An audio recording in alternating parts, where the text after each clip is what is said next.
in attendance regarding the R.C.M.P 2025-2026 Quarter 3 Community Policing Report. Welcome, Staff Sergeant. You can have a seat, turn your microphone on, and start whenever you're ready.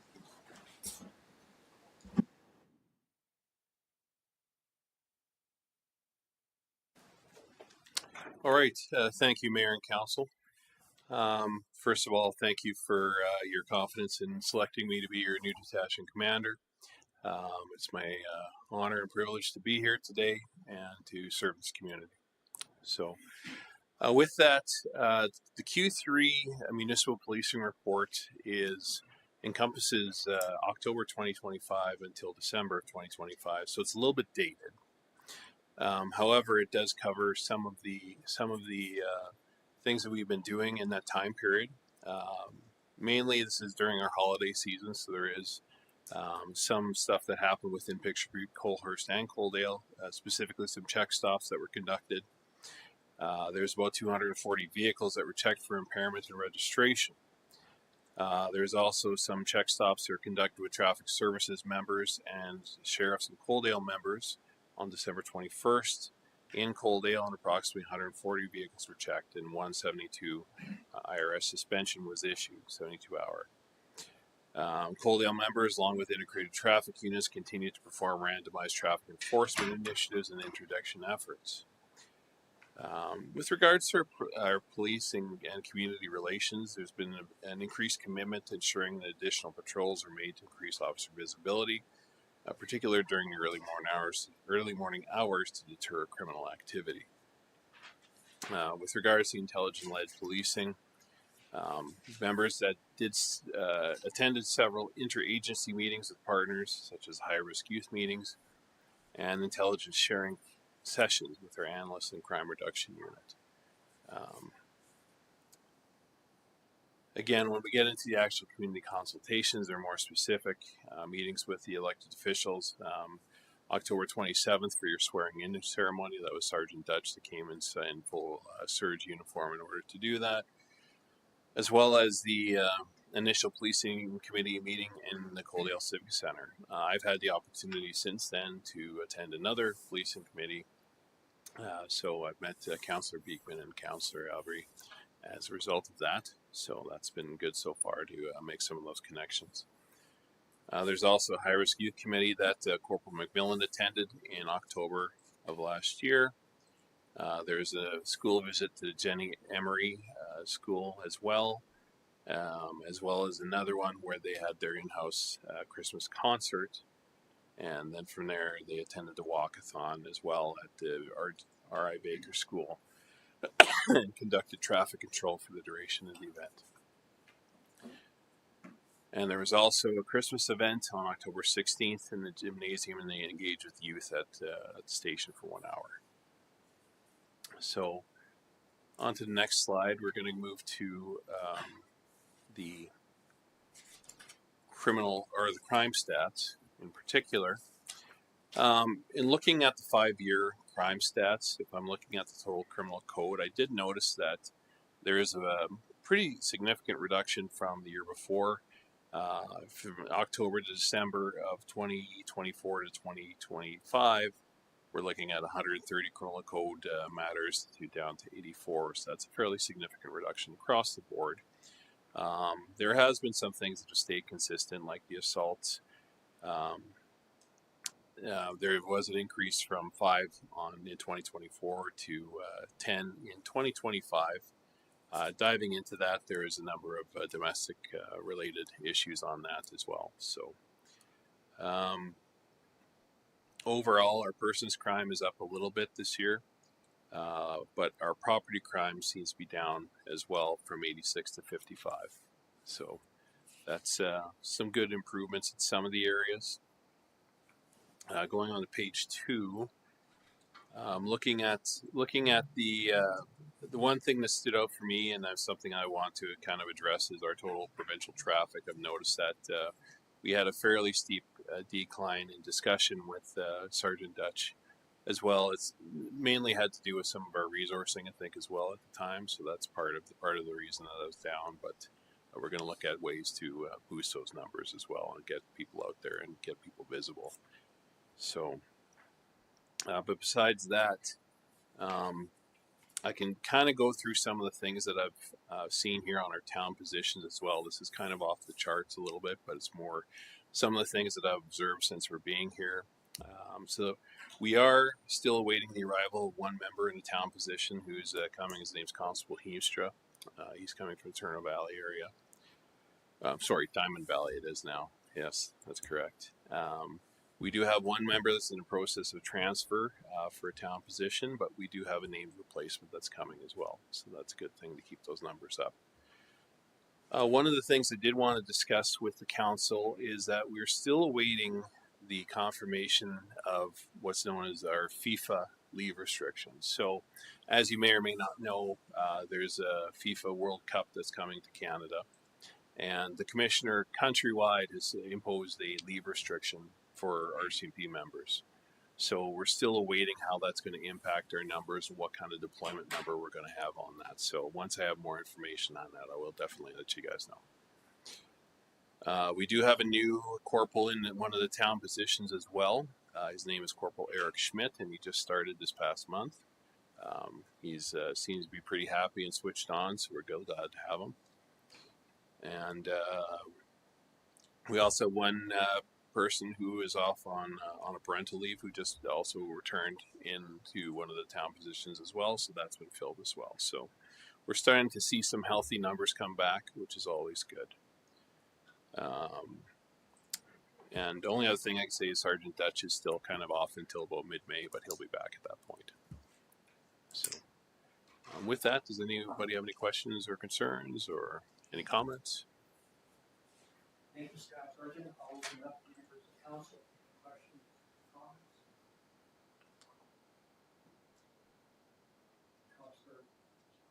Councillor Chapman.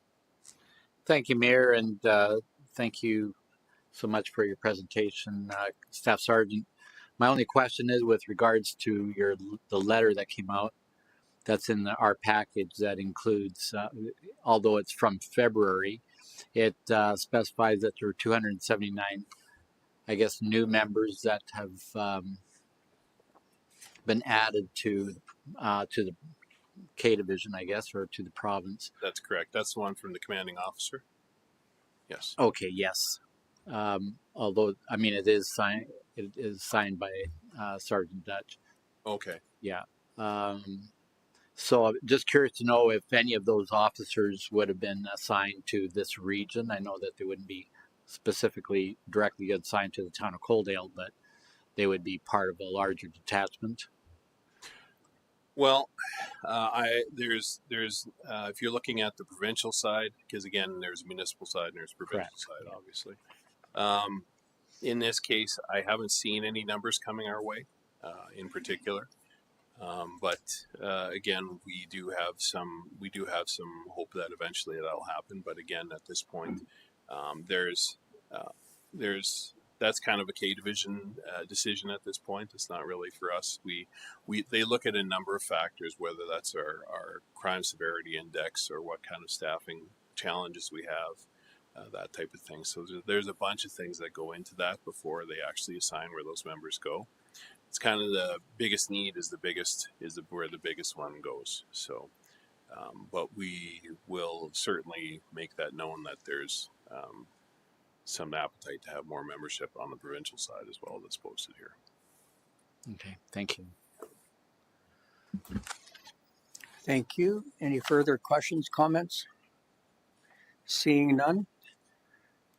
Staff Sergeant, could I get someone from council to make a motion to receive the R.C.M.P delegation as information? Deputy Mayor Beekman makes that motion. So yes, also welcome to Coaldale. We look forward to working with you, and we'll be seeing you again on May 5th, or 4th, I mean, of our Committee of the Whole meeting. And it will talk about policing for the next quarter for the town of Coaldale. Thank you very much. Thank you. Moving on to, I'm sorry. Oh yes, I need vote on Deputy Mayor Beekman's to receive the R.C.M.P delegation as information.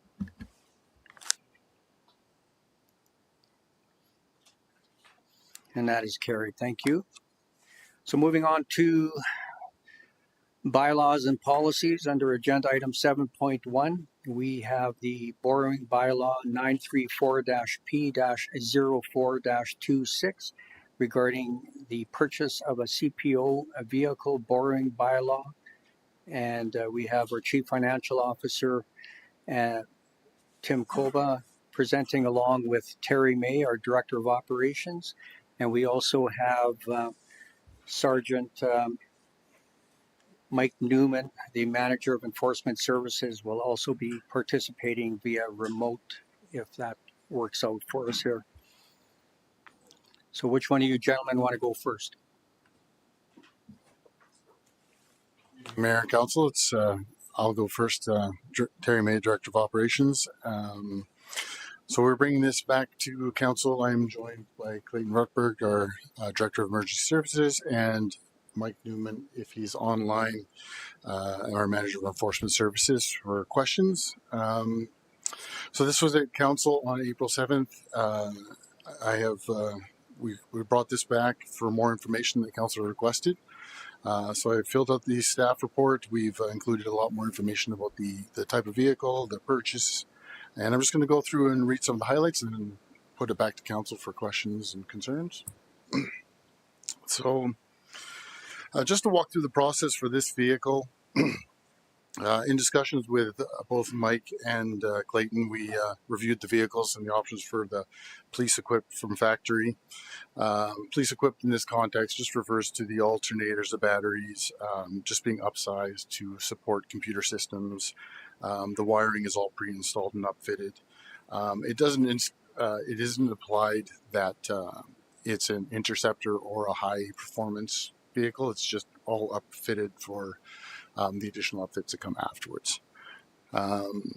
This vehicle, just off the side, it comes with a regular 5.3 liter V8, just a standard like we get in our regular pickup trucks. So at this time, we got quotes for all the vehicles. And a decision was made that the Tahoe would fit the what the department needed due to its shape, its boxy shape, and the ability to fit people in and out and animals. Then we got a breakdown of all the secondary upfittings, which are included in the chart here.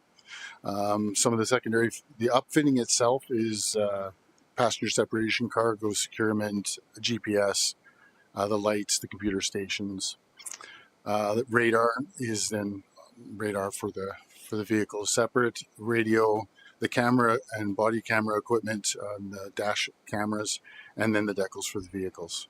So in the chart below, you'll see column 1 is just for a new vehicle. What the upfittings requires, $44,000.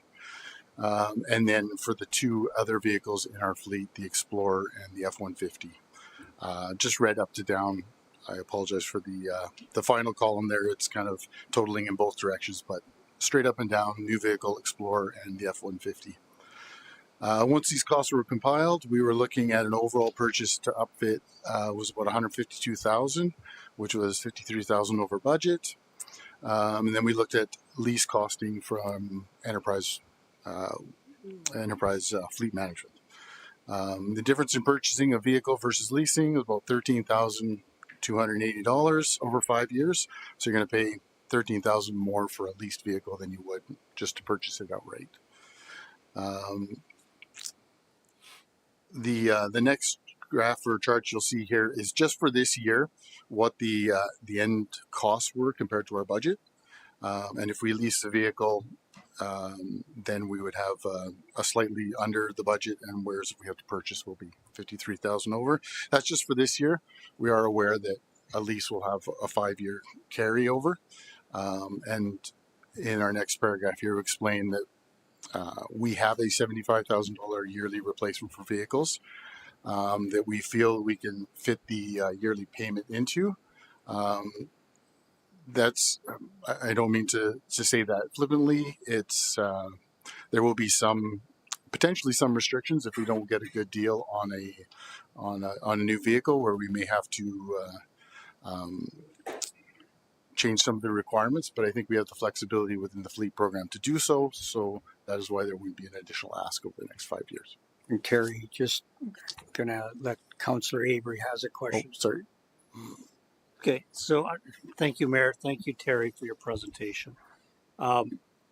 So just have we talked ITB to see what upfitting would be if we bought a regular truck, Tahoe, Yukon, what have you, and what would be the upfitting for a company that's local to do all that upfitting rather than paying a company that's not local to, put in a bigger alternator and pre-wire it and stuff.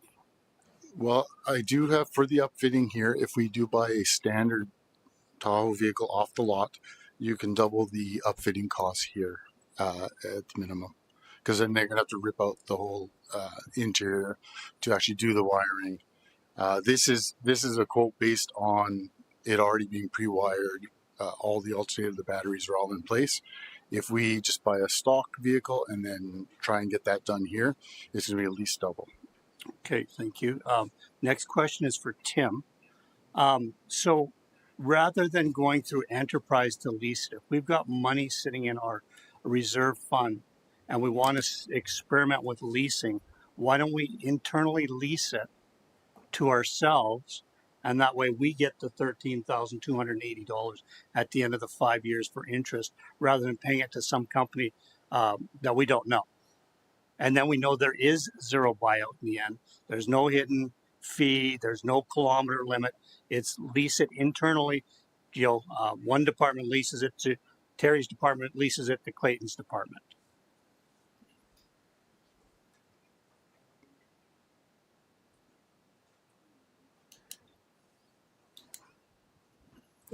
Thank you for the question. I'm not sure if are you referring to possibly like an internal loan between departments to fund? I guess I would need to do a little more research to understand what the implications of that would be. Just because I'm not sure about the charging interest on yours, for accounting wise, I just don't know how that would work itself out.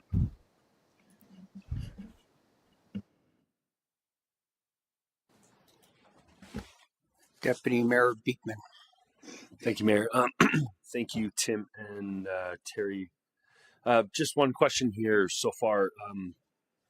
Terry, when you're talking about the differences in costs, you had said $13,281 more for leasing it as opposed to purchasing it.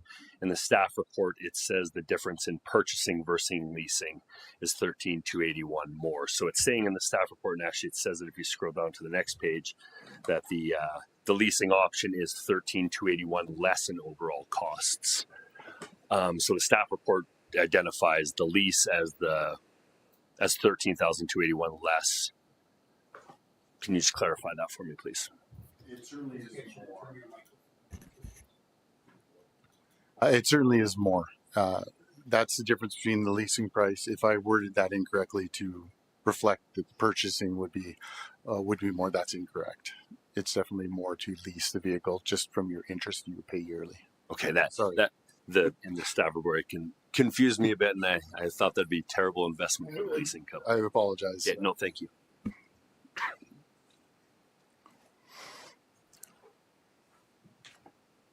Councillor Avery.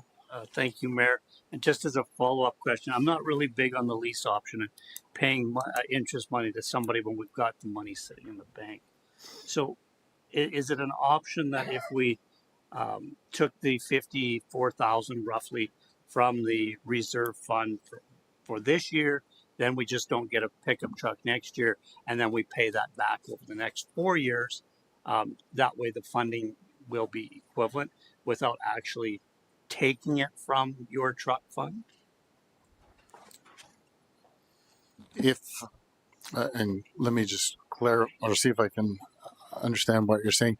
You mean that using the fleet replacement this year for this vehicle plus the fleet replacement for next year and combining it so that there's no additional cost.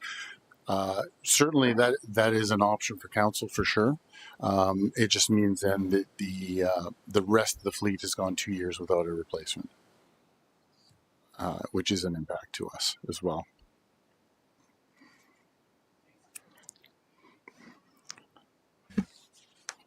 Councillor Chapman.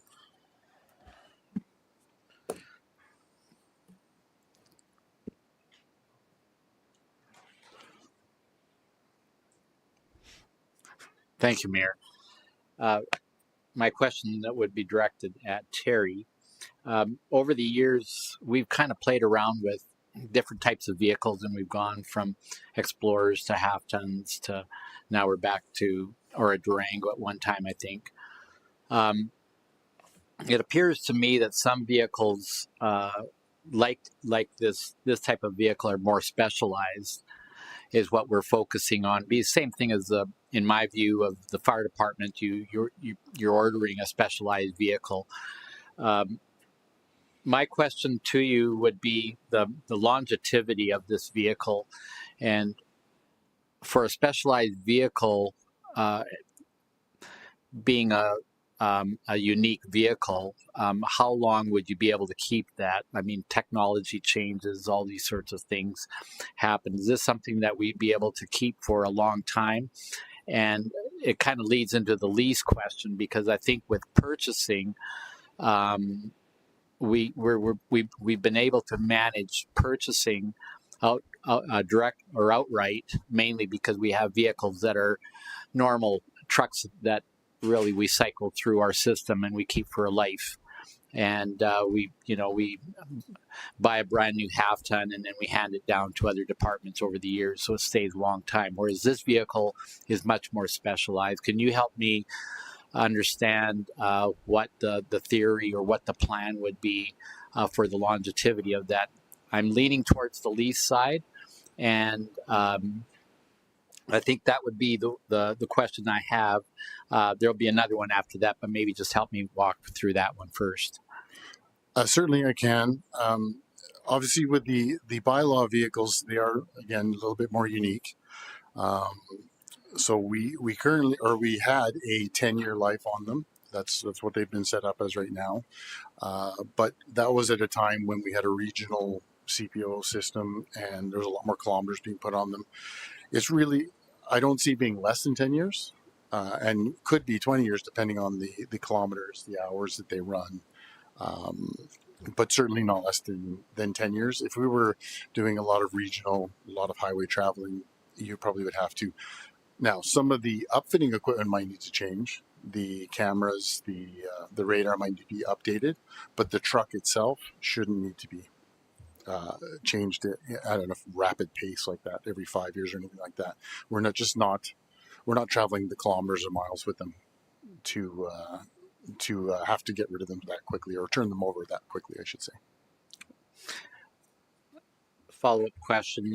You mentioned now that triggered my mind on the regional vehicle that we got a number of years ago, and I think that was through a grant program that the regional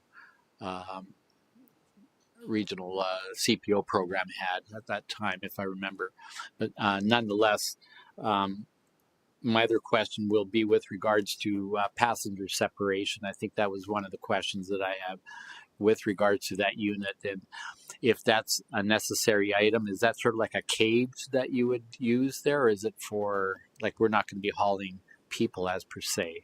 Well, it is, and maybe our manager or director here could answer, but Okay. as I understand, it's a separation between the driving department and the passengers.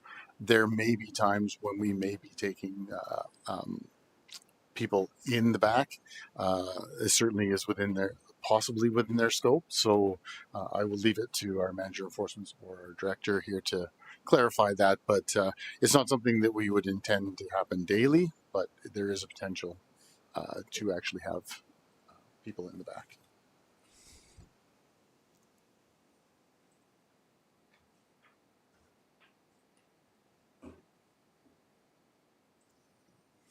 Yeah, I can clarify some of that. So there is a potential for the people in the back as well, but also another component that can be included in with that too is the ability to holes in there as well. So we do quite a high number of dog calls throughout the year.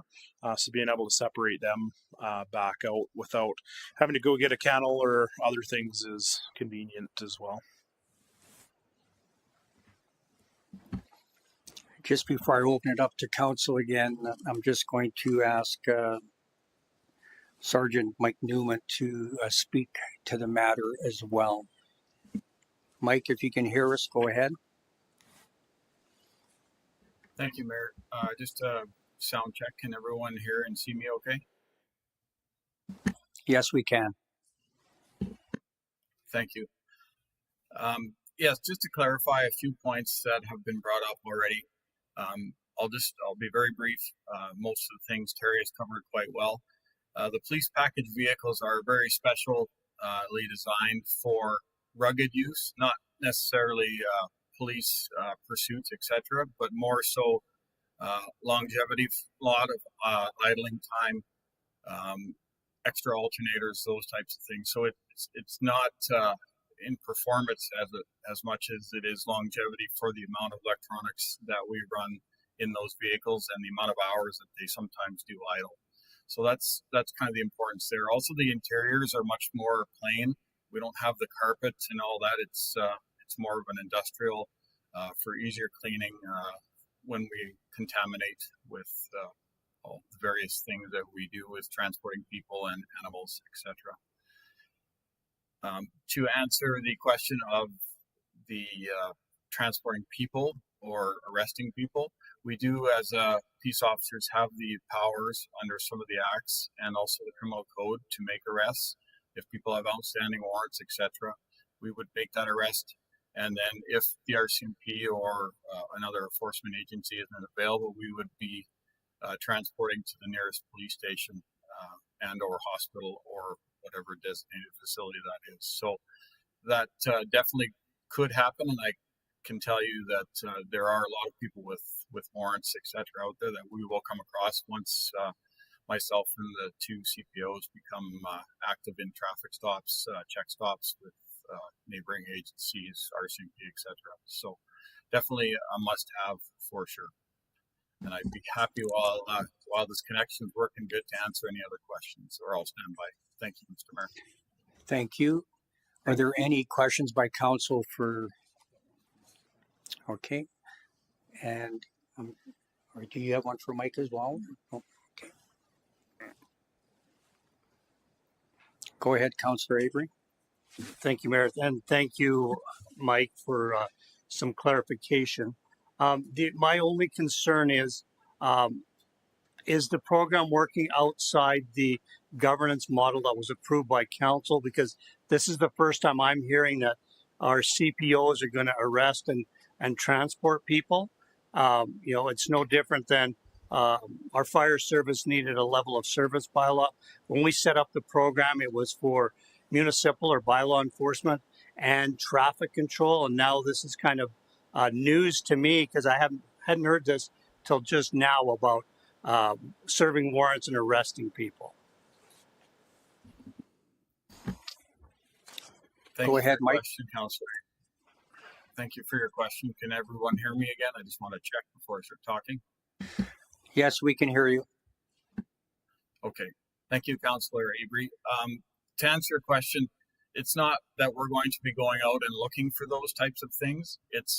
We have authorities under the Gaming and Liquor Act and under the Criminal Code to make arrests. If we come across something, we can't just turn a blind eye and let it go down the road. If somebody has a warrant, let's say for an impaired or whatever, we are obligated to make that arrest if it's safe to do so and turn over to the nearest or closest enforcement person that has the authority, such as the R.C.M.P. So yes, our mandate stays the same. We will continue to do bylaw enforcement, traffic enforcement. With those things do come those things you can't predict, such as outstanding warrants, such as us coming across somebody getting beat up on the side of the road, which does happen, or at a a house. We have to be able to protect ourselves and the public and take that person into custody if that's what it takes to stop whatever is happening until the local authorities get there, the R.C.M.P. Thank you. Mike, if you want to speak further when another question comes up, just turn your mic on, then I can see you come online here, and then I'll let you enter into the conversation. I will, thank you. Councillor Reese. Thank you, Mayor Van Rijn. I've got two thoughts, and the first one I'll direct towards our CAO Hastings. So I believe there was talk about us having a meeting in which we're going to discuss the fleet in depth, where we can fully understand what's going on, what's happening going forward with our fleet vehicles. Is that correct? Okay. And then my second thought is that I'm leaning more towards purchasing it outright than I am leasing it based on the report that I've seen. And when I look back at our reserves, the municipal fleet reserve and the bylaw fleet reserve together have more than $500,000. So I believe that would be a good option to just, until we can get the fleet discussions under wraps and understand fully what is needed for our town going forward, I believe that might be the best option at this point. Thank you.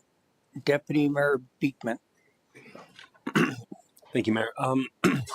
From an asset management standpoint, what's the assessed life value of the vehicle? I know certain vehicles in our fleet get assessed at about 15 to 20 years, but be it the specialty of this vehicle, what's the assessed life on it?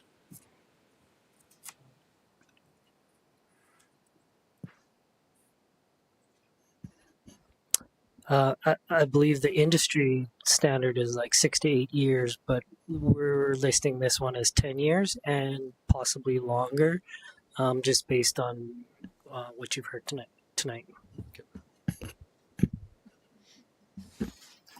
Thank you. Any further questions, comments?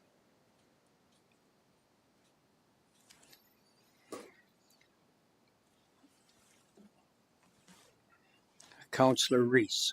Thank you, Mayor Van Rijn. With that, I'll make a motion that Council approve the addition of $53,805 from the Fleet Reserve to be added to the initial $99,000 approved capital budget to allow the purchase and uplifting for our CPO fleet. Thank you. And before we take a vote on that, Councillor Chapman has a question or comment. Yeah, thank you, Mayor. And Councillor Reese has already made a motion, so I'll just we'll continue with the motion. Thank you. Councillor Avery. Thank you, Mayor. And I just want to reiterate what Councillor Reese said, that we will be having a discussion about our fleet. So if this is something that passes or doesn't pass, we still need to have this discussion moving forward, what our fleet is, what our life expectancy is. I want to reiterate that gets done as she mentioned. And that's being confirmed by our CAO that discussion will take place. So there's a motion on the floor that council approve the addition of $53,805 from the fleet reserve to be added to the initial $99,000 approved capital budget to allow for the purchase and upfittings of our CPO fleet. So I'm looking for someone to sponsor. Actually, Councillor Reese is going to sponsor first reading on that. So I'll call for the vote on that.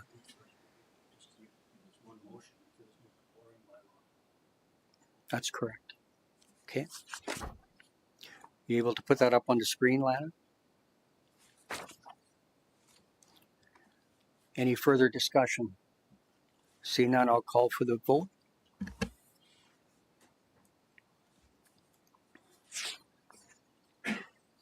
And that is carried. Thank you very much. Thanks, Mike. Moving on to, thank you, gentlemen. Moving on to agenda item 7.2, Supplementary Assessment Tax Bylaw 937-C-04-26 regarding all three readings. And again, we have our Chief Financial Officer, Tim Koba, presenting. Tim, whenever you're ready. Thank you. Good evening, Mayor and Council. The Supplementary Assessment Tax Bylaw is one that is brought to Council each year. The Supplementary Assessment Tax Bylaw enables the town to enables the assessor to prepare supplementary assessments according to Section 313 of MGA, and allows the municipality to collect tax on those assessed supplementary properties each year. As I mentioned, this is a bylaw that comes forth every year. However, I do believe there's a section under MGA 325 that does allow this to be a continuous bylaw. I'm not sure if there's a reason why this comes forward every year. However, that's an option maybe for next year to look at. So this doesn't have to come to council each year. With that, supplementals budgeted for 2026 in the operating budget is $70,000. In previous years, we budgeted roughly $25,000 for supplementals. So with that, the options and the recommendations are provided in the staff report. Thank you.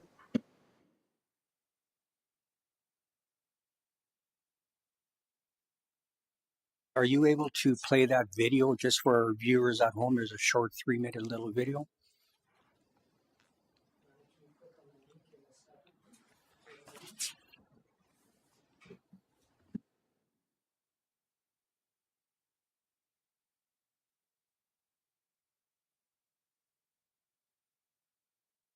Need the edge. Today we are answering the question, what is a supplementary assessment? I'll give you a moment to collect yourselves. So, supplementary assessment. To boil it down, if you own a property that was under construction and that construction was finished during this year, and because of that, the value of your property went up, you're going to get something called a supplementary assessment. Why? Because the value of your property went up, but you are still paying property taxes on the old, unfinished value. If you remember the assessment you got way back in January, the one that stated the value of your property as of July 1st of the previous year, well, now you're living in a brand new home, but you've got an old assessment value, which means that you're not paying your fair share of property taxes for the whole year. A supplementary assessment is how the city addresses this discrepancy.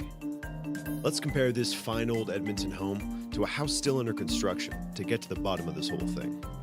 Example 1, a finished house. You own a finished home that was valued at $400,000 as of July 1st of the previous year. Therefore, you're going to pay about $3,000 in property taxes for the current calendar year. Example 2, we've got an unfinished house. You own a partially completed home that was valued at $200,000 on July 1st of the previous year. Therefore, you're going to be paying around $1,500 in property taxes for the current calendar year. But, go-getter that you are, let's say you finish some construction on your previously unfinished house and move in September of the current year. Congrats, you brought up its total value to $400,000 with just 4 months left in the year, which illustrates the problem that supplementary assessments solve. Are you going to pay the property taxes on a $200,000 house, even though you're living in a $400,000 house for the latter part of the year? Well, no, because that's not really chipping in a fair share, which is the whole point of property taxes. But on the flip side, are you supposed to pay for a full year's worth of taxes on a $400,000 house, even though you'll only have one for the last 4 months of the year? No, that would also be unfair. In the name of fairness, after completing your awesome new house, you'd receive a supplementary assessment and pay property taxes of about $500 to pay for just 4 months of property taxes on the additional $200,000 in value that you added to your house. Think about it, it's 4 months of new house, 4 months of new property taxes. Math makes sense, and that is what a supplementary assessment is for. So basically, to sum it all up, to get down to brass tacks, to put a bow on it, if you are a property owner and you finish new construction during the current year, you're you're going to get something called a supplementary assessment in order to make sure the share of taxes you're paying for the year is fair.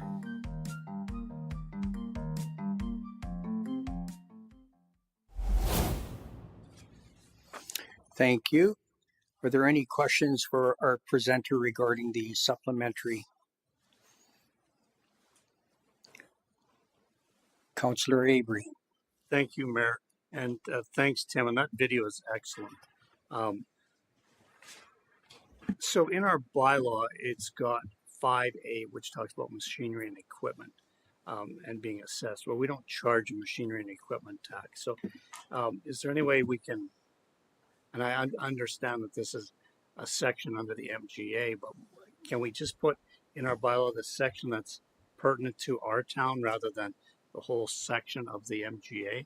Because if somebody that didn't watch that video looks at this, they would think we're going to impose a machinery and equipment tax this year.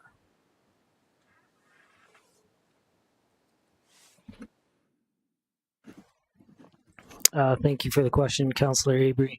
I can double check with our assessor and see if that's in there for any specific reason. I do know that when we do get our assessments, machinery and equipment tax is included in the assessed values, even though we don't charge the tax. So the wording may need to be in there just for the assessor's purposes, but I can confirm that and bring this back. Thank you. Any further questions for our presenter? Seeing none, could I get someone to entertain making a motion that council approve first reading of supplementary assessment tax bylaw 937-C-04-26 as presented? Councillor Pickering makes that motion. I'll call for the vote.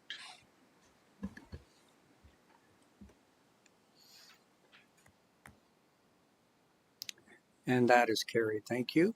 And now I'm looking for someone to sponsor a second reading. Councillor Avery makes that motion. I'll call for the vote.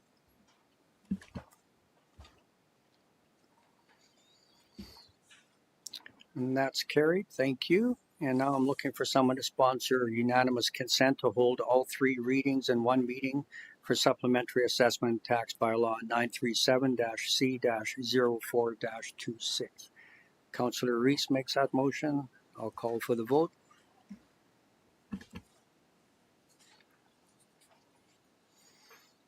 That's carried. And finally, looking for someone to sponsor a third and final reading of supplementary assessment tax bylaw 937-C-04-26. Councillor Sailer makes that motion. I'll call for the vote.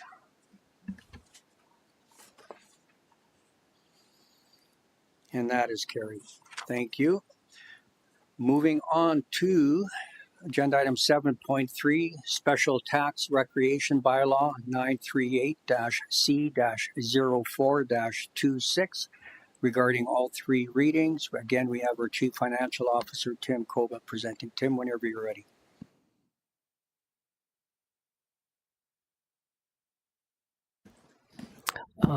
Thank you again. Special tax recreation bylaw 938-C-04-26 is in regards to the special tax recreation bylaw. Now this bylaw is one that council needs to pass each year. This is for funding the cost of the multi-use recreation facility that was built in 2019, 2020, or where construction started. It was a $10 million debenture. The balance at the end of 2025 was just over $8 million. And the revenue from this levy is used to pay for the principal and interest repayments. The end date of this debenture is targeted for 2044. I did add a little more information than was in prior years for this bylaw. However, the motion and the recommended options are the same, that council approve all three readings. Thank you. Any questions for our presenter regarding the special tax recreation bylaw? See none, could I get someone to make a motion that council approve first reading of the special tax recreation bylaw 938-C-04-26 as presented? Councillor Avery makes that motion. I'll call for the vote.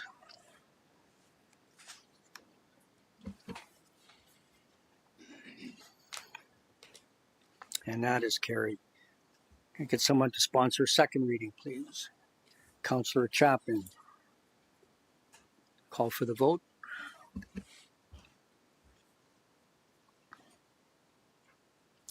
And that is carried. Then I'm looking for someone to sponsor that council provide unanimous consent to hold all three readings in one meeting for special tax recreation bylaw 938-C-04-26. Councillor Pickering makes that motion. I'll call for the vote.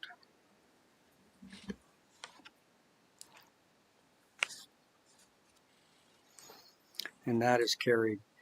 And finally, I'm looking for someone to sponsor third and final reading of special tax recreation bylaw 938-C-04-26. Deputy Mayor Beekman makes that motion. I'll call for the vote.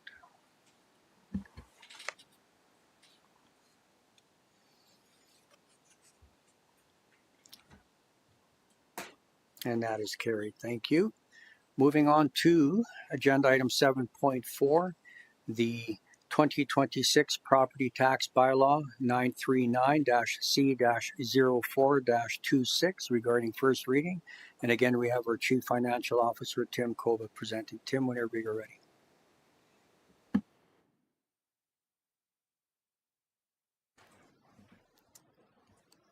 Okay, so 2026 property tax bylaw 939C-04-26 is presented to council for first reading.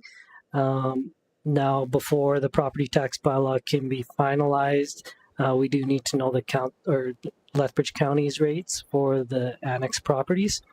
However, based on the 2026 to 28 operating budget and the amounts that council needs to raise to fund the municipal portion required for taxes to fund the 2026 operating budget.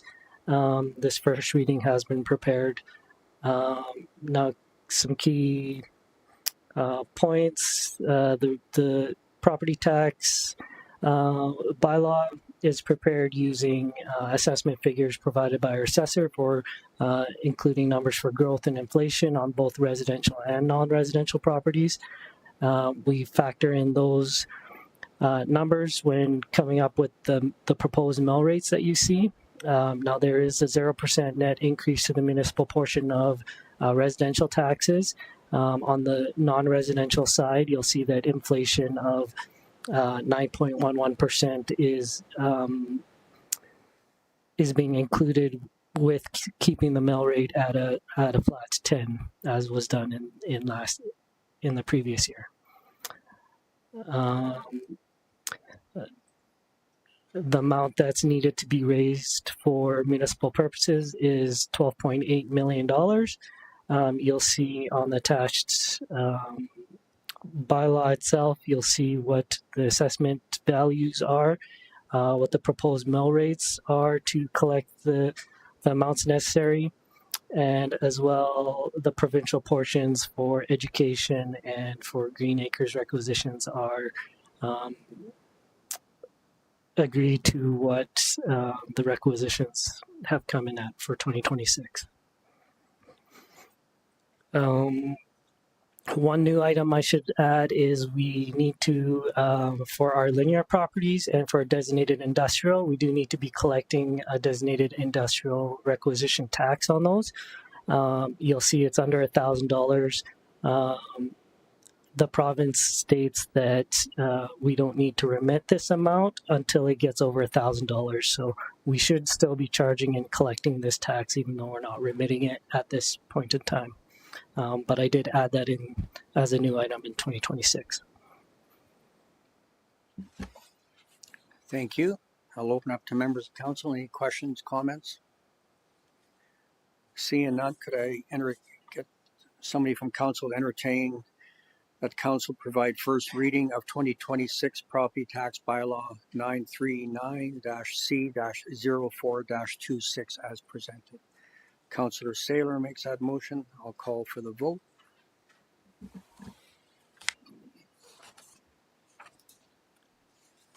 That is carried. Moving on to new business, agenda item 8.1 regarding the 2026 volunteer firefighter property tax credit. And again, we have Tim presenting. Tim, whenever you're ready.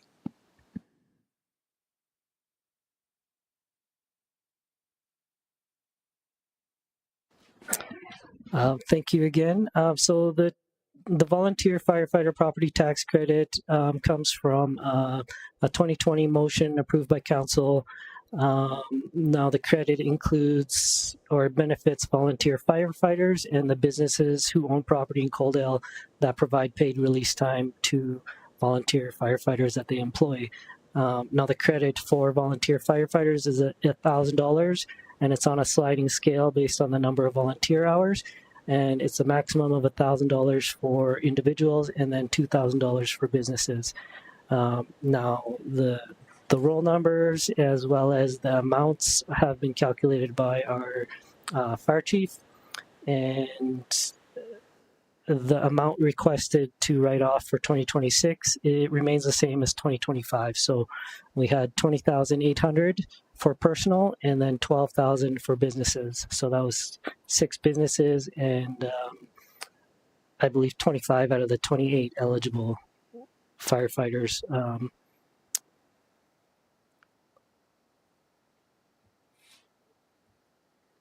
And the budget for this expense in 2026 was $33,000.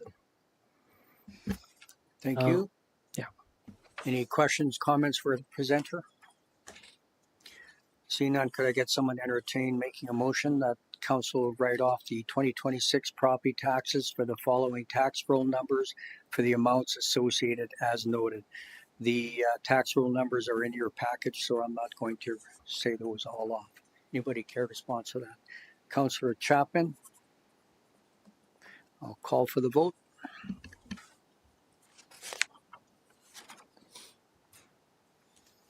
And that is carried. Thank you.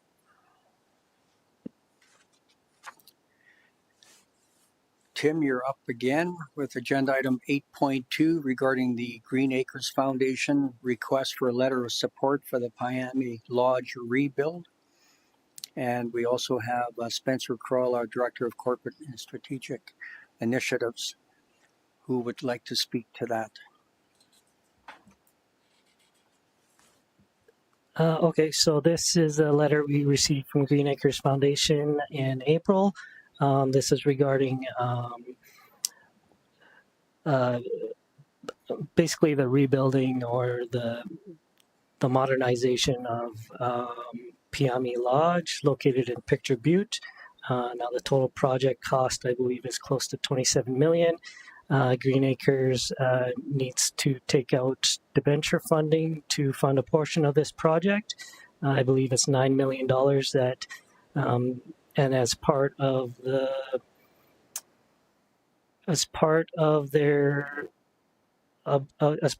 Alberta Housing Act, member municipalities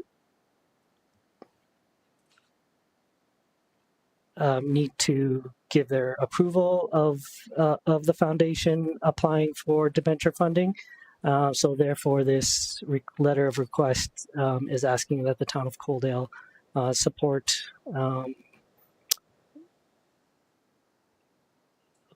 the debenture application from Green Acres Foundation.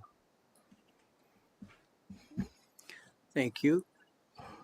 So the letter states that the town of Coaldale supports the proposal of the Green Acres Foundation to borrow up to $9 million for the $27 million capital rebuild project of Miami Lodge, and that the town of Coaldale understands that the request for $9 million is external financing, requires ministerial approval, and the town of Coaldale acknowledges that under the Alberta Housing Act, member municipalities continue to be requisitioned to fund operating costs of senior lodge facilities.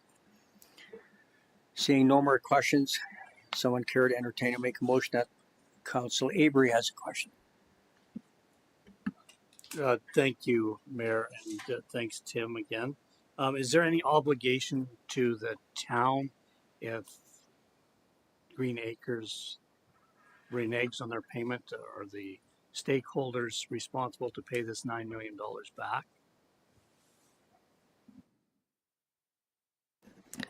From my understanding, the town is not a co-signer in this by signing a letter of request or by signing a letter of support. It just acknowledges that they do support the Green Acres Foundation in receiving this debenture funding. It doesn't have any. It doesn't carry any obligations for the town. Thank you. So I'm looking for someone to make a motion that council provide a letter of support to Green Acres Foundation in support of Pecuniary Lodge rebuild located in Pitcher Butte, or deny. Councillor Chapman. Thank you, Mayor, and also just as more of an information that Minister Grant Hunter has also addressed it in his report as well. So, but I'd be happy to make that motion. Thank you. Seeing no more questions, comments, I'll call for the vote.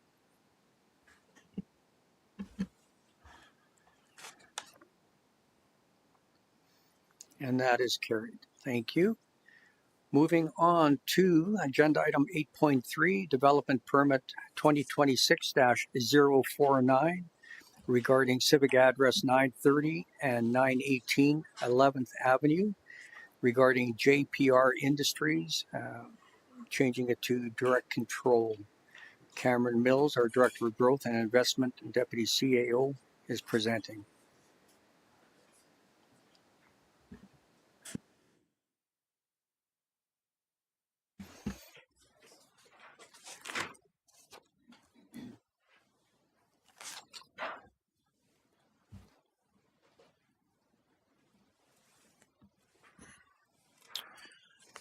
Well, thank you very much, Council. I'm here today to speak to development permit application 2026-049, which is with respect to the property located at 930 and 918 11th Avenue. The applicant for this proposal is JPR Industries. I'm pleased to be joined by Richard Brown and John Cote from JPR Industries. They're here not with a formal presentation for council, but rather to ensure that if council has any questions about the application, you have the opportunity to answer them. Provided council with a package, the standard development permit application as part of the staff report, so I won't go into the details of that during the conversation. However, I will note that what we're dealing with is an application for a parcel that is zone direct control. So I know council is aware of this, but for anyone listening back at home, typically, so with a lot that is industrial in zoning or residential or things like that, a development permit application comes into our office and is handled generally administratively for basic or permitted use matters. If they are more complicated or there's something that's known as a discretionary use, we then have a separate board that considers those applications. The only time that isn't the case is for the few properties in town zone direct control, and this is one of them. So direct control properties come to council for consideration where the issuance of the development of permit occurs. Generally speaking, council issues direction to administration, and then administration issues the permit on the basis of that direction. And so that's what we're discussing here today. So we are in receipt of the application from JPR Industries, and they're seeking to establish a new site for their existing manufacturing business. And so their business is currently located in Shaughnessy in Lethbridge County, and they're seeking to expand their manufacturing operation into Coaldale at what can be referred to as the former site of 2.0, the recycling center. So this won't include significant wholesale changes to the building footprint or a significant new construction. It will involve largely renovation of the existing space. So we're not anticipating sort of a major site redesign. We are talking about converting the use from recycling center to what we would classify as light manufacturing within the land use bylaw. So if this were an industrial site, which all of the other sites within the industrial park are, light manufacturing would be a permitted use. So it would be a very simple permit application, something that is sort of approved as a matter of course. When they're going to be operating, they're going to be manufacturing largely steel structures as well as things like grain handling equipment and other agricultural type things. The application also includes some signage added, obviously, to identify the business so you can see it from the road. There's also going to be the placement of a sort of a temporary office type structure, similar to where a temporary office type structure was on the site previously, so no significant changes there. Obviously, over the course of the establishment of this business in the location, that's going to go hand in hand with the continued remediation of the site in terms of some of the debris that's in place. And so that's, as we discussed previously at council, something that is ongoing, and that's going to continue working with the current ownership, who continue to be the owners of the site, as JPR entering into a lease for the property for the time being. So with that, I did note as well that we did circulate, it was not necessarily a requirement to, but given the nature of it being before council, we did circulate notice of the application to adjacent landowners just to see if there was any specific feedback from adjacent property owners. We didn't receive any notification from those, though they were provided the opportunity to do so.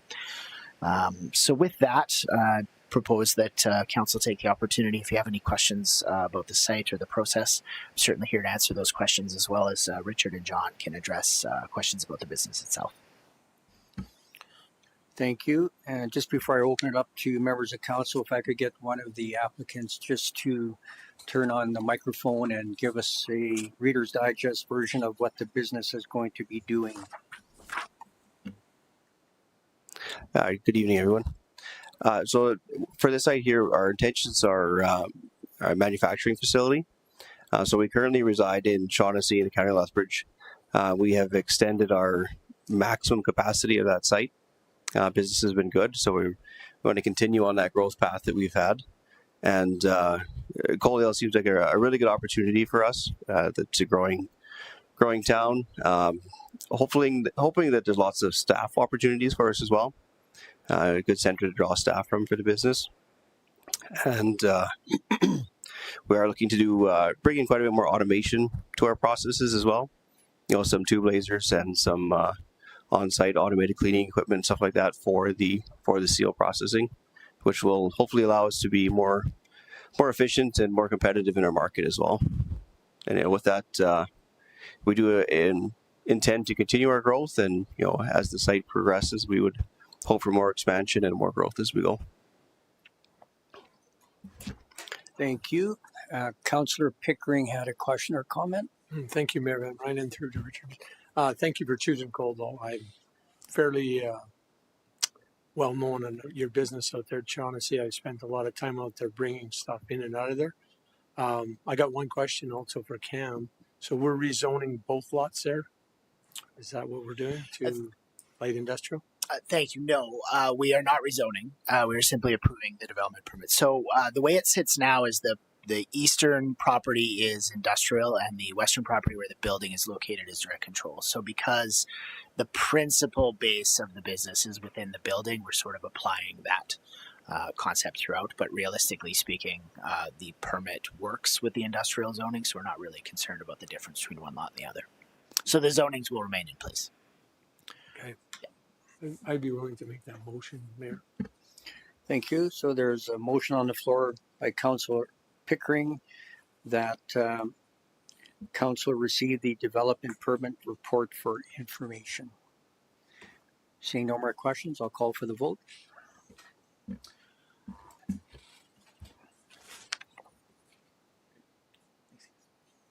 And that is carried. Thank you, gentlemen. And I echo Councillor Pickering's comments. Thank you for choosing Coldwell. Thank you for your guys' time. Thank you. Moving on to departmental reports, agenda item 9.1. We are going to be getting a infrastructure capital projects update by Dustin Yankee. Dustin, whenever you're ready, the floor is yours.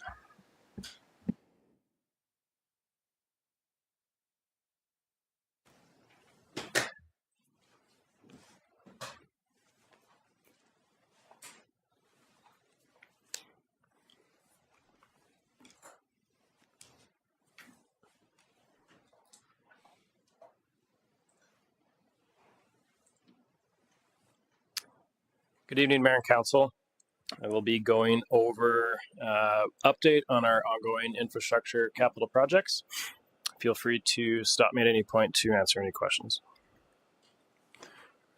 Starting off, Land O'Lakes Drive pedestrian crossing. So this one we started a couple years ago now. We're just working through final finishing touches of the warranty phase.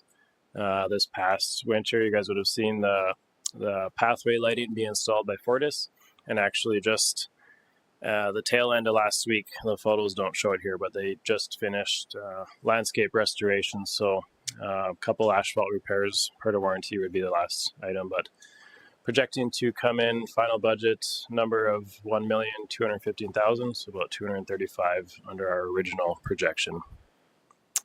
Partly because we had some extra contingency with dealing with the landowner as well as CP rail crossing unknown. So grateful that everything worked out how we wanted it. Malloy Drain Phase 2B. This project also substantially completed. Last council meeting, we presented the dam safety regulatory requirements. Final item on this project is to upgrade the pump and piping from the 11th Street Stormwater Pump Station. For those that are unfamiliar, that drains the area near Jenny Emery School. So currently it surcharges into the Jenny Emery dry pond, which is where the backstop is. That services as a dry pond, but it drains very slowly into the South Coldell drain, which is St. Mary's infrastructure. So we're just looking at upgrading the existing piping so that it'll drain directly into the reservoir, so we don't have to get permission from St. Mary's to get rid of that water quicker. Upgrading the pump so it'll drain a lot quicker as well. Looking at budget on that one, we came in under budget. We originally projected 4.8 million, coming in at about 4.5, and we're about half of the town's contribution thanks to some top-up funding that we got from the province. South Coldell Regional Stormwater Management Facility. So this was originally part of the Malloy 2B scope. We had separated it out to obtain additional grant funding.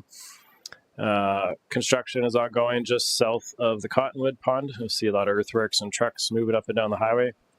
We're about 64% of the total excavation, so 125,000 cubes have been moved out of there to date. And we've installed the makeup water source, which is a tie into nearby St. Mary's pipeline so that we can fill the pond when needed, particularly during initial establishment for some of our aquatic plants. And then ongoing, when we have dry years, we can fluctuate the water levels. And Dustin, I had somebody stop by the office this afternoon commenting on the progress that's being made there, and they were curious about why Dennis is putting all those nice fancy designs in the bottom. And I advised him to watch tonight because you're going to explain what those fancy designs do. Yeah, I'm glad you asked. Most people don't notice. So. It serves primarily for water quality. So the intention with the design and a lot of stormwater management facilities in general are trying to avoid what we call short circuiting. So when water comes in and then it quickly comes out, the water, it doesn't get enough time inside of the cell for the sediments to drain, to settle out to the bottom. So we want the water to travel the longest path possible to get to the outlet, so it spends more time in the reservoir so the sediments can settle to the bottom. So it's improving the water quality. If everything comes in, a lot of sediment, especially if it's a high flow, that'll just go straight down the pipeline, which can cause issues with that, and then as well into St. Mary's system. So it's improving water quality, which helps us from a maintenance perspective, but it also helps the irrigation district downstream. And looking at budget on this one, we were also fortunate to get funding through the DFPP program through the province. We're covering 70% of project costs, and the remaining 30% is split evenly between St. Mary's Irrigation District and Lethbridge County and the town of Coldell. And our contribution towards the projected total 3.6 million is roughly 570,000. Or sorry, 410,000. So we're going to come in under our original budgeted amount for the town's capital program.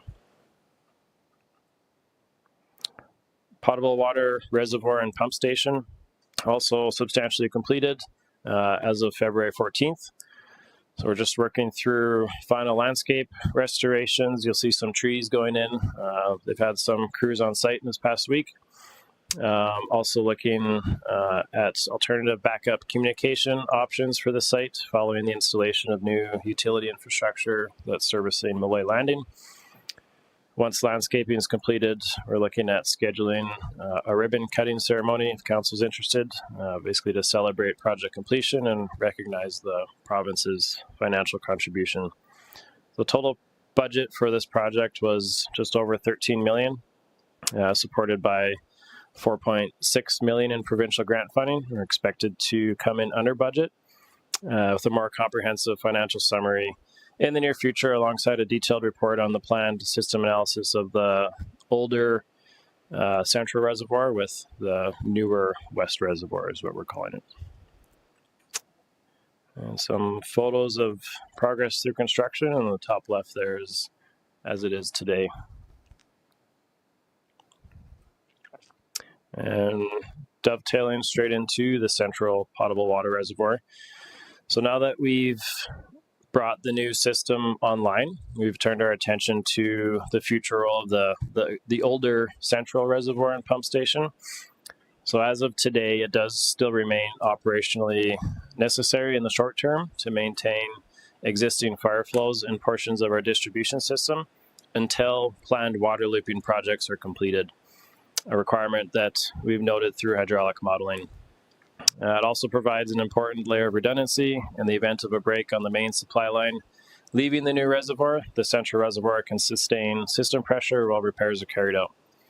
So once the necessary water looping projects are complete and upstream supply redundancies are in place, the central reservoir's role will essentially shift from serving as a pumping redundancy and supplemental storage to support growth beyond our 25-year horizon. What I mean by that is it'll no longer serve the direct benefits of the fire flow to certain nodes within town. So the new reservoir will be able to offer that supply. So keeping the existing infrastructure in place, there's extra storage there. So if we get a big water user that comes into town, it might eat up some of that storage that we need that we planned for the new reservoir. But with grant funding, we were only able to plan 25 years in advance. So we project out our growth 25 years out for the new reservoir. That's the storage that we'll need at that time frame. But obviously projections change, water demand changes. So it'll be a question for council on whether it makes sense to keep this, how much it'll cost over the life cycle to maintain it. So stay tuned for a more detailed report as we kind of dive into the inspection of the facility. It's been a couple of years since we've actually looked at the clear wells underground, so we'll be doing a detailed inspection of the structural integrity, all of the existing systems, and essentially outline what options and what costs are expected.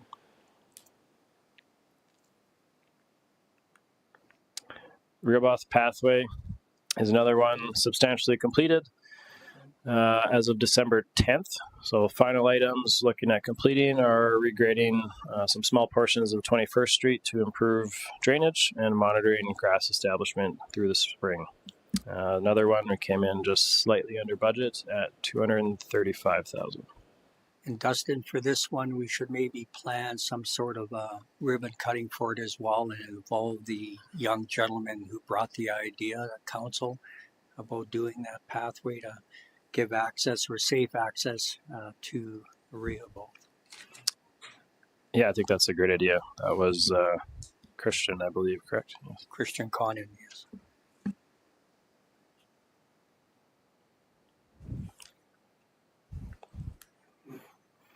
Phase 2 sanitary trunk main. Sanitary main along Highway 845 from 14th Ave to 16th Ave was installed last September. landscape restorations and completion of the paved pathway along that alignment are to be completed this spring. For 16th Avenue, we closed the tender on April 17th. We received 7 bids through our pre-qualification process, ranging from 2.1 million to just over 5 million, with Whistle Contracting being the lowest bidder. We'll be working with them in the coming days here to finalize contracts and work through a construction schedule. But we're anticipating the bulk of the work to occur from June through September, just trying to capitalize on good weather, and also some recommendations on our wildlife sleeps on when trying to avoid nesting the nesting window. Approved budget for this project was 5.1 million. So after receiving positive news on the tender pricing, just have some notes, I guess, on why we came in so much under budget. Obviously, great news. We don't try to overestimate, so I don't want that to be the message either. But looking back on why we came up with the 5.1 million, there's just some key aspects. Number one being preliminary design of Highway 45. We had conservatively estimated that we would have to be within the asphalt along Highway 45, so it'd be some extra costs once we were able to confirm that we were able to go within the landscape area. That was able to reduce our costs significantly. Wildlife monitoring is an ongoing risk just due to the proximity of the birds of prey, but now that we've done a large portion of the work and there haven't been any issues, we've done a lot of sweeps, we're more comfortable reducing some of that contingency. And then just a spread on some of the bids that we received, I found interesting, looking at just taking the second lowest bid on each of the tenders would be an extra 610,000, and then taking the average bid would be an extra 1.8 million. So I think it's a nice representation that I think we're getting good value on the 2 low bids that we did receive.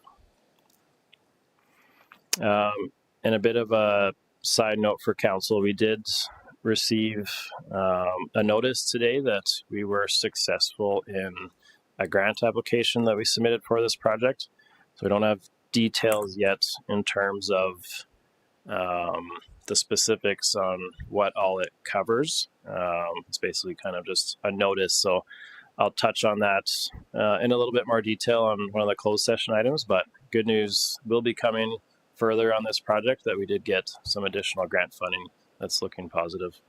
Thank you. Councillor Reese has a question, comment? Thank you, Mayor Van Rijn. Through to Justin. So thank you for your report so far. So the fencing that's around the birds of prey, for the sake of the wildlife for now, obviously it's going to stay up for this construction season, I'm assuming. But my question is some of the areas are starting to fall apart. So I'm just wondering if we're going to fix that or leave it, or what we're going to do about that. Yeah, it will be repaired, and I think we're looking at extending in some sections as well. But yes, that was an item we discussed recently, kind of just waiting for our contractors to get engaged again. But yeah, it's something that we'll get looking after soon.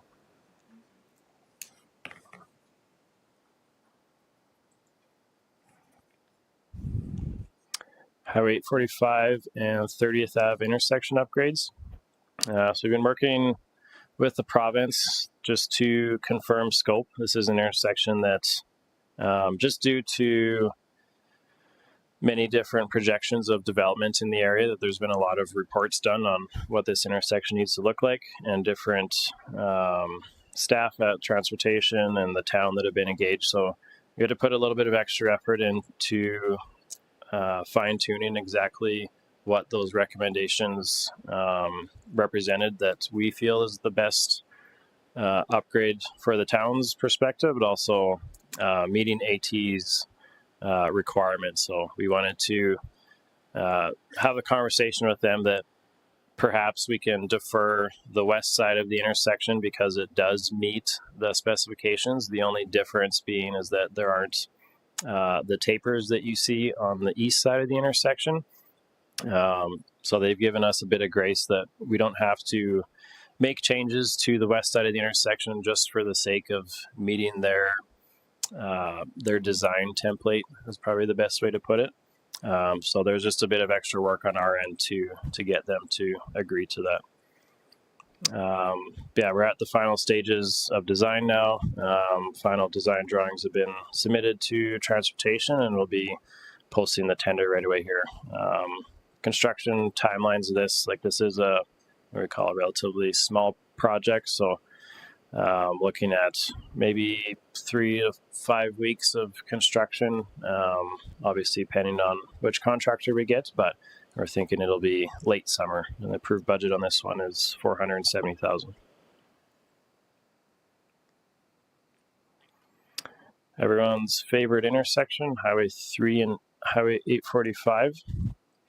So some positive news coming that Alberta Transportation will be undertaking signalization upgrades coming this summer. I believe they are in their tender process right now, the last I heard. But essentially, the main outcome of the upgrades will be that there will be new protected permissive left turning phases for eastbound and southbound traffic.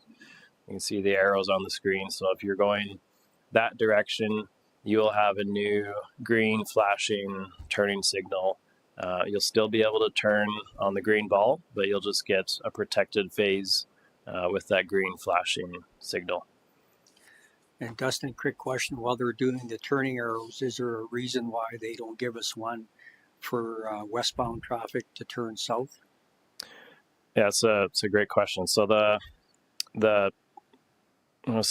challenge where the modeling comes into play is that they look at the amount of demand that I guess requires the turning signal, because the more turning signals that you add, it takes away level of service from all of the other movements. So from their perspective, their consulting firm didn't view it as a level of service improvement to the intersection. It actually would make it worse. So you're taking away essentially green time for the other movements by adding that turning phase. The traffic volumes are just too low to warrant it at this phase. So based on what they have now for traffic coming from the south that want to turn west, there's that sensor that they have now, so it takes so many vehicles before that light kicks in.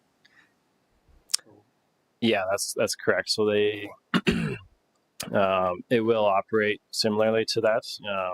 They can adjust that as well. So I've kind of worked with the city and transportation on finding a good balance of how many cars need to be there, because you also have the challenge of if there's one car there, there's a 12-second green flashing time, and then the people on the north side have to wait.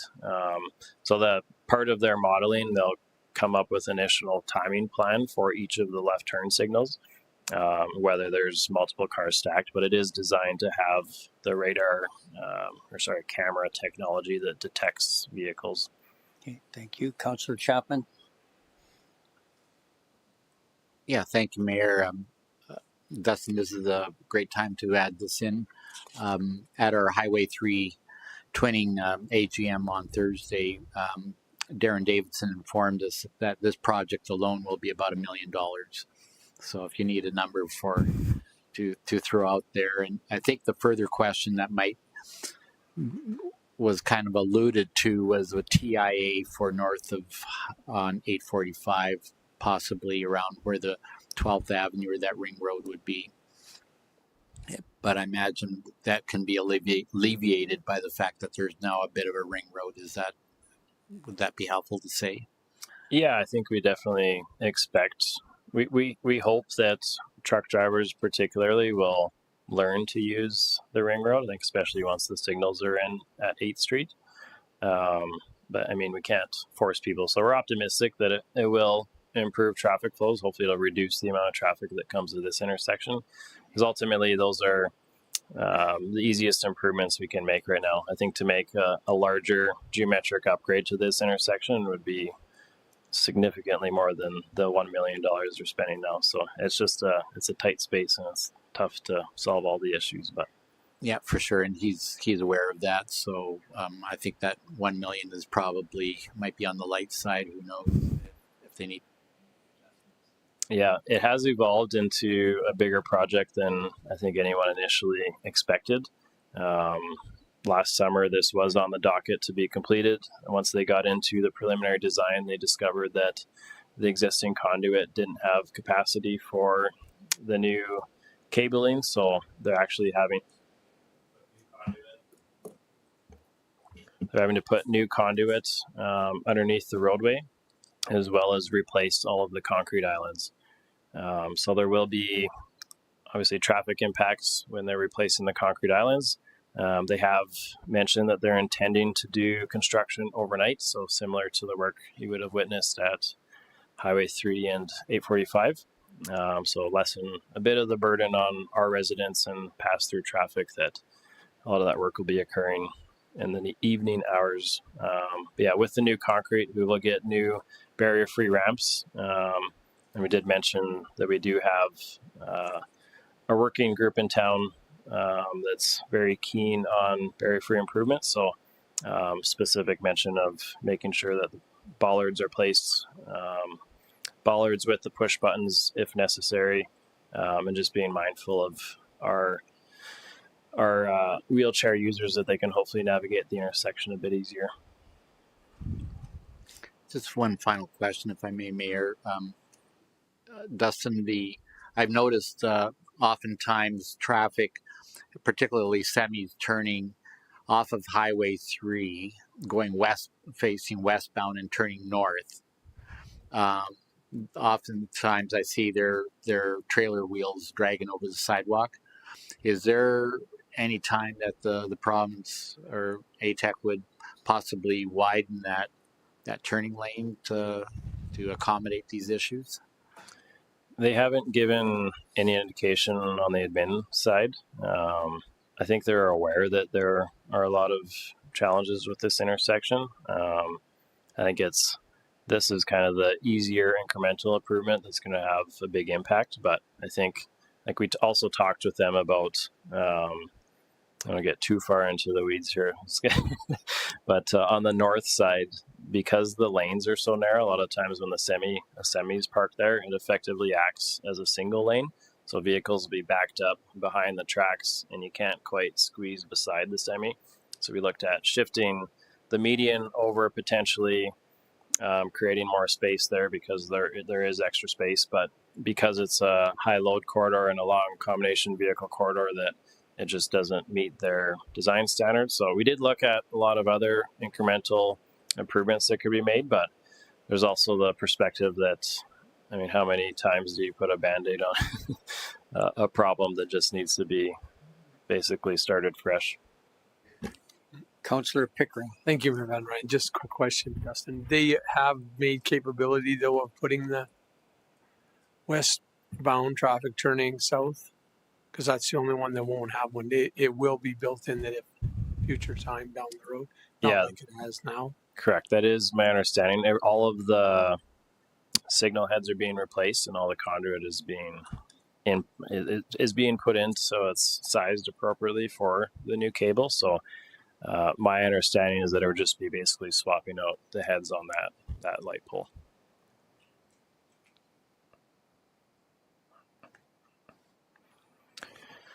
And looking at the two other intersections, two main intersections along Highway 3, 8th Street and 30th Street. It's been working with MPE Engineering through the Transportation Impact Assessment and Preliminary Design. Just looking back, this project was approved in the town's 26-29 capital budget. Highway 3, 8th Street upgrades will include signalization, rail crossing warning system installation. Highway 3 and 30th Street upgrades will include signalization improvements and some geometric modifications to accommodate additional turning lanes with the additional development occurring on the north and south side of the highway there. So yeah, just working through the TIA with MPE and Alberta Transportation. Essentially, what we do with this is we look at the updated growth assumptions for our development areas. We input that into the model so that it informs essentially where traffic is going, how much more traffic we're expecting, and then also just making sure that we're answering all the questions that transportation has for us. So we're planning to be completed preliminary design as well as the TIA later this summer, with construction at Highway 3 and 8th Street targeted for 2027, and construction at Highway 3 30th Street currently slated for 2028. But pending on development timelines, this could be potentially shifted to meet Alberta transportation requirements. So we're pushing design ahead so that everything can go ahead, and we'll come back to council if any other budget requests are needed. And on the budget, Highway 3 8th Street was originally approved for 1.5 million, and Highway 3 30th Street at 3.6 million. Horsefly Regional Spillway. Council did a tour of this about a month or so ago now. Just a brief overview again here. So phases 1 and 3 have been completed. Phase 2A, covering the section from the CP Bridge to Tabor Lake, is I think very close to completion now. So the remaining work following completion of Phase 2A will be the final segment, basically south from the CP rail crossing to Horsefly Lake. Town's committed contribution towards this project, $661,000. And some positive news that we did hear about recently, that the MD of Tabor was successful in receiving 3 additional provincial grants totaling $2.9 million. The unfortunate part of that is it's not quite enough money to do the remaining work. So there still will be projected funding shortfall. The biggest unknown right now on why we don't know what that shortfall is the design team is still working with CPKC on getting approval for the rail crossing. It's been shockingly close to 3 years that they've been working with them on different design options. So yeah, a bit of a painful process to say the least, but it sounds like there's light at the end of the tunnel now. They have a design option preliminarily approved that was cheaper than the prior option that they thought they were going to have to go forward with. So once I have more information on this, I'll be able to give a better financial picture on my next update. Thank you. Councillor Avery. Thank you, Mayor. Thanks, Dustin. We don't have any further financial commitments to this project. We can be done, because I don't see Tabor and the MD at Tabor contributing to our flood issues. We have not committed any extra funds to this project.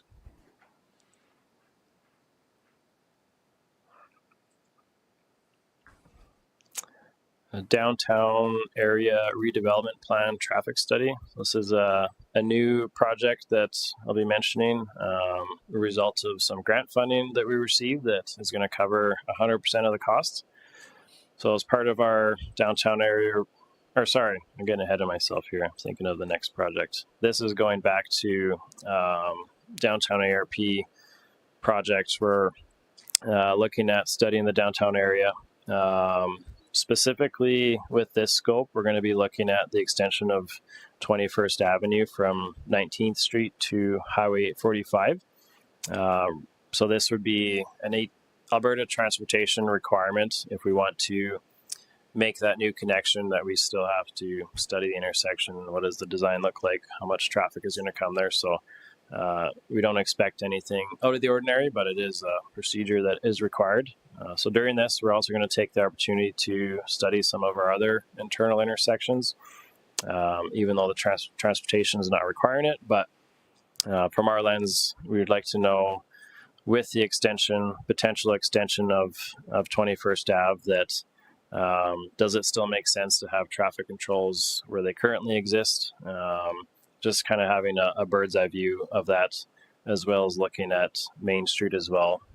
It's been a while since they've been reviewed, and there's been some ideas and questions through the engagement process. So we just want to take a holistic look at it all, and have a game plan on if that road does go through, some options for council to consider on traffic controls in the area. We were unfortunately unsuccessful in securing grant funding for this work. So original budget request was $60,000. So we've reduced the scope down to 27,500. And then in the future, likely we'll try to find additional grant funding, but for sure apply again for the next funding stream for the same grant to complete the remaining scope, which mostly includes some enhancements to the public realm, particularly Main Street, in support of placemaking and downtown vitality, and trying to draw more recommendations on what make downtowns great through upgrading our infrastructure. So essentially looking at the upgrades we've done on Main Street, how can we continue that work? What other maybe low-hanging fruit can we incorporate into our downtown area development plan from an infrastructure and traffic perspective? Sorry, this is the project that I had in my head when I was speaking on the last slide. So this one, we did receive some grant funding. So we submitted an application with the idea that we know we have to start fixing roads. Council's put forward budget on a yearly basis to start doing so. So recognizing that once this program gets more underway, there's going to be certainly some roads in what we're calling the core area of town here that are due for replacement. And I'm sure a lot of us have experienced or are aware that we do have some fairly significant drainage challenges in the downtown area, largely due to the lack of underground storm infrastructure, as well as some roads have no curb and gutter, there's poor drainage. It's just a reality of it being an older area of town and kind of incrementally growing without a design from the beginning, essentially. So our plan here is to look at what infrastructure is in place. There is some underground storm infrastructure, and look at potentially expanding off of that, identifying some of our worst flooding areas, and seeing what kind of feasible improvements that we might be able to make before we start really getting into our road rehabilitation program. So this won't be a silver bullet. We won't be able to solve all the drainage issues. Obviously, money can fix everything, but I think there's still going to be some significant challenges on some of the roads just due to it being a low-lying area and the existing storm infrastructure being a very far distance away. So be working with the consultant on this. Grant funding through the feds, and we'll be targeting a completed report end of this summer. So we'll be able to bring our findings back to council, hopefully sometime in Q3. And that is my update. Happy to answer any other questions. Thank you, Dustin. This is one of my favorite reports other than CAM's permitting. That's a good one too. I'll open up members of council. Any other follow-up questions, comments? I think everything's being answered.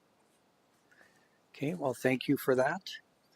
And could I get someone to make a motion that we receive the infrastructure update as information? Councillor Pickering makes that motion.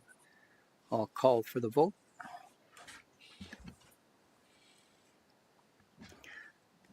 And that is carried. Moving on to agenda item 10.1 under council and committee reports. I drew the short straw this time, and I'll be giving an update on the link pathway. And Dustin, if there's anything I talk about that you have some follow-up information on, feel free to come back to the presenters table, or if there's a question I can't answer. I passed on some files to our municipal clerk earlier today, so I'll call up some slides here when we get to that part. But just an update, as everybody knows, we have the first 4.7 kilometers of pathway are completed, and everybody knows that it's very well used. And with it being so busy now, we've been working with signage that's going to go on the pathway, and they include all pets must be on a leash. We're having a lot of trouble with people using it as a dog run.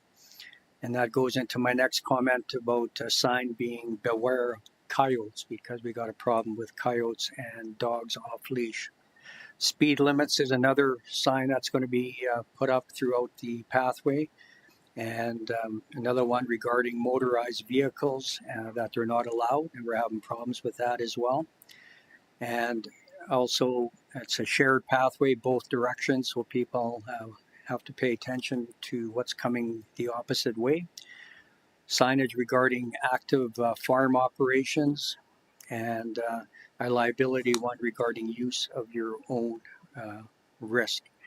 Something else that's being worked on that's going to be kind of nice, we're going to do some interpretive signage and storyboards along the pathway. So people that aren't familiar with the ag industry, if they want to know what a canola field is, there'll be signage that explains what's being grown in that field. If sugar beets ever make it along that route, there'll be signage for that. So basically covering anything and everything. There'll be QR codes that people can look up to get more digital information or interpretation of what is on the signage. And we're working with our grant people as part of the Link Pathway Committee. They're reaching out to different industries that are willing to get their name on there for and then sponsor the actual signage. The underpass, Lana, if you could do me a favor and pull up slide 1. That's regarding the tunnel that we've been working on for a long time already. And it's amazing how big this thing is. It's 56.55 meters long, or 184 feet. And the height is 2.4 meters, or 7 foot 10 inches. And there'll be signage there as well that you're not allowed to ride your bike through the tunnel. You have to get off and walk it through. And the cost for that piece of concrete installed is $1,780,000, which is insane. And they're working with the contractor and also including Volker 7 that have agreed to do some in-kind contributions to offset that huge cost.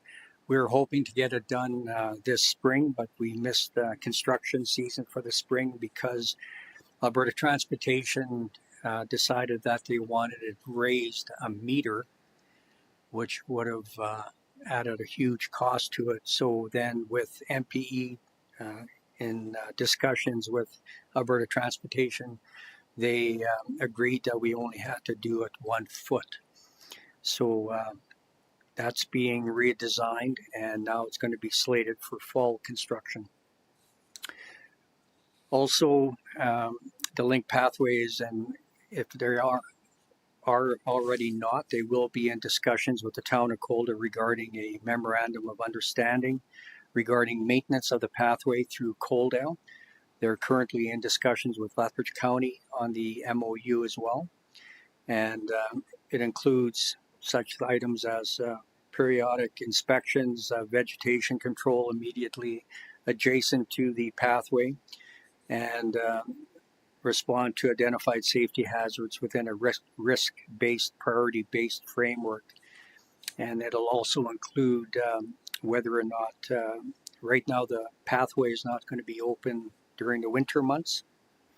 And also, it'll also be regarding responsible for capital rehabilitation or full replacement of the pathway arising from design limitations, substandard construction, or end-of-life failure, unless approved by our council or Lethbridge County Council, or Lethbridge County Council.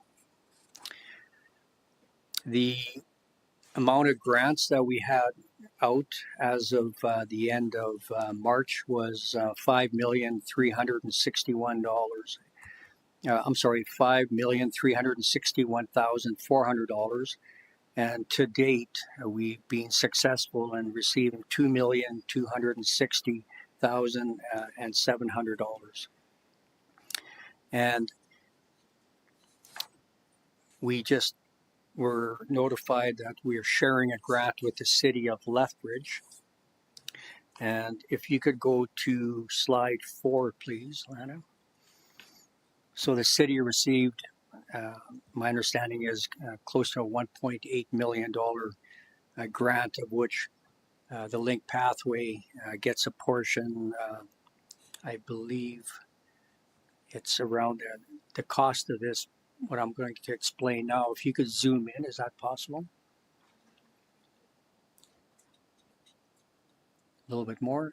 Okay. So then to the left, you'll see 43rd Street.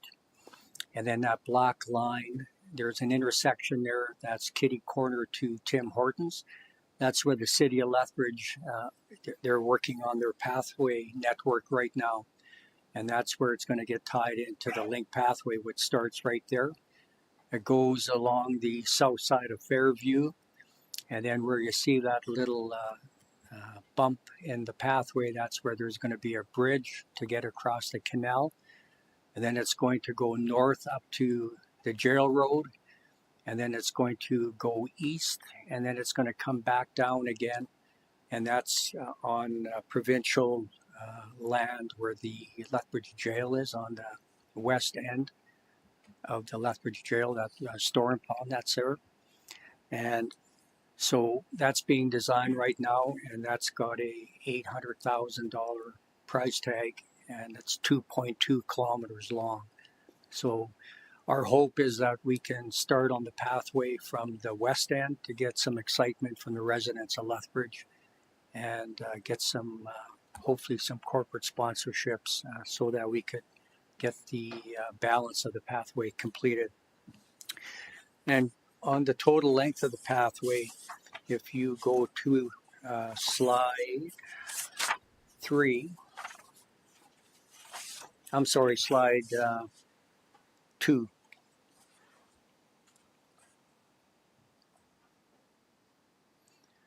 If you can zoom in just a little bit there. So you can see on the left-hand side, close to the center where those red dots are, that was the original pathway route. Boy, you moved it now, Lana, go back. Slide 3.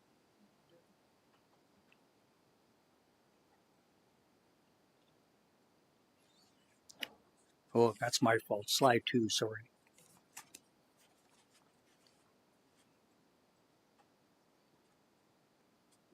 You're still on 3.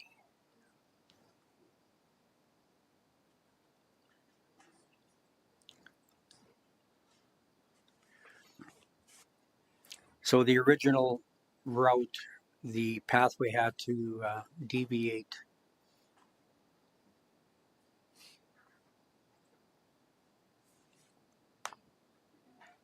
again to where you see those red dotted lines. That was the original route, and now we were able to come to an agreement with the landowner. Instead of going around their property, we were able to go on the south side of it. So that'll take a little over a kilometer off the pathway length, which would bring it around 14 kilometers. And then if you go to the next slide,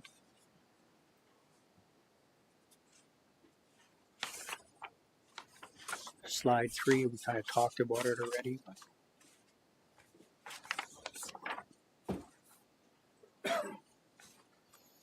And that'll be the new route now that we were able to cut through that property. So as I said, MPEs are working on phase 3 section of the west end of the pathway. And then, as I mentioned, the shared grant between the City of Lethbridge and the Link Pathway Committee will allow to complete the 2.2 kilometers.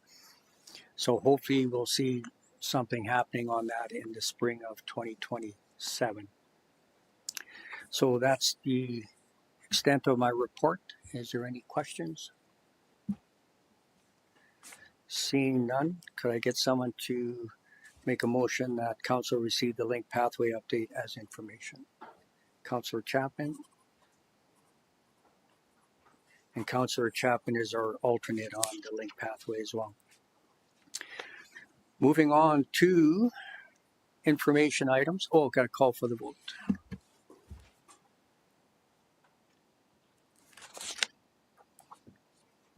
And that's carried. Thank you. Moving on to information items. 12.1, we have the 2024 annual report regarding the Canadian Award for Financial Reporting. And Tim, could you possibly give us,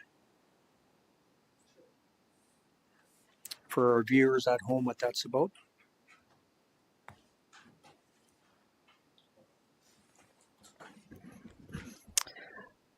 Thank you. So the Canadian Award for Financial Reporting is it's an award that is awarded from the Government Finance Officers Association of the United States and Canada. And this would be the 7th consecutive year that the town of Coaldale has received this award. The annual report, what it does is it usually compiles, it's based off of the 2024 financial statements, and it kind of speaks of, not just the financial events, but what happened throughout the year. Many municipalities prepare an annual report, but not all of them apply for this award. Yeah, the report is due usually at the June 30th, and it's reviewed by impartial Canadian Review Committee members, and they assess whether the town's report is worthy of getting the award. Okay, thank you. Mm-hmm. And then next time you're talking to Kyle, pass on our congratulations to him, and as well as you and your financial team as well. Thank you very much. Agenda item 12.2, the meeting minutes from the Citizens on Patrol from March the 11th, 2026. See no questions on that one. 12.3, we have the Mayors and Reeves report by MLA Grant Hunter for April 2026. Councillor Chapman. Thank you, Mayor. Just page 101 of your package points out a couple of items there with regards to funding from the province for seniors, $9 million for Tabor District Housing Foundation, which is really important to them, but particularly as well our letter that supports the grant funding from the province for $5.8 million for Green Acres Foundation, Piami Lodge in Picture Butte. Thank you. Moving on to 12.4. We have the meeting minutes from February 25th, 2025 for the Emergency Advisory Committee. And finally, we have agenda item 12.5, the Urban Forestry Management Plan, dated April 21st, 2026.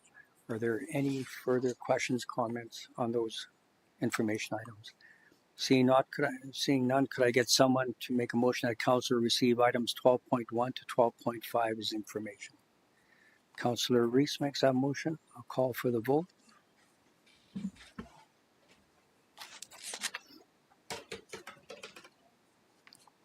And that is carried. Thank you.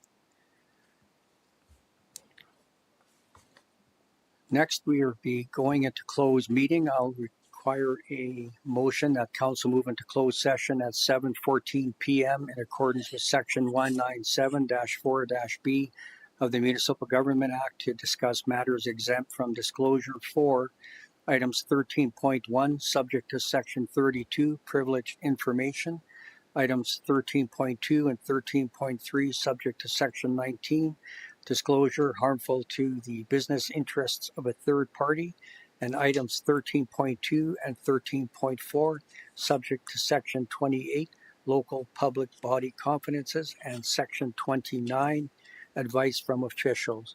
Who cares to make that motion? Deputy Mayor Beekman. Thank you. We'll take a 5-minute break. Oh, call for the vote.